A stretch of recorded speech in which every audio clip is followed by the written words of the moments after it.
one day, Abram came back from doing whatever he was doing, comes running to me, his eyes wide, and he has this big smile on his face, and he goes, "The Lord spoke to me again.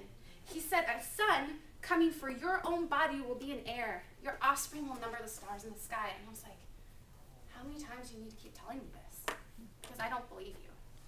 Nothing is going to come from me, nothing good. But he's like, no, have faith. We will have a son, and we will be great. The Lord told me that a child from us, there will be kings coming from us, and just amazing things will happen, and they'll be plentiful. And I look at him and I go, it's just me and you, bud. That's all there is right now. That's all there's ever going to be. And he says, don't give up. Have faith. The Lord is better. Look at where we've come from. Look at what he's done for us already. So I smile and I nod. And I went on being the wife. I made dinners. I helped my servant with her son. I was the good wife. Then one day, we had these visitors come.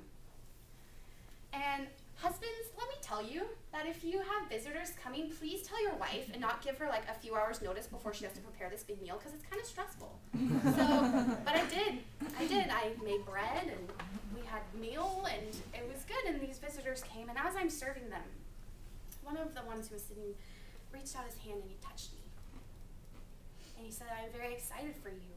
For in a year's time you will have a son, and I can't wait to come back and visit you." And I was like, this is like the third person now who's like told me this. And I laughed at him.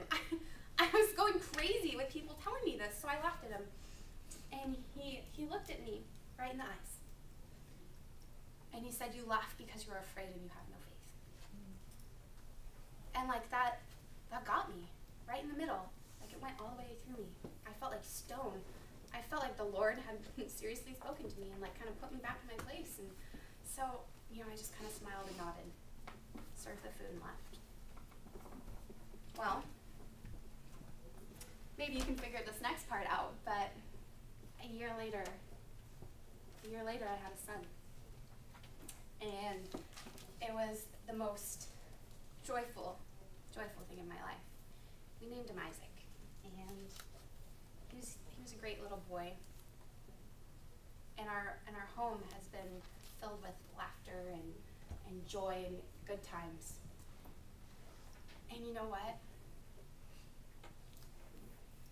God is faithful.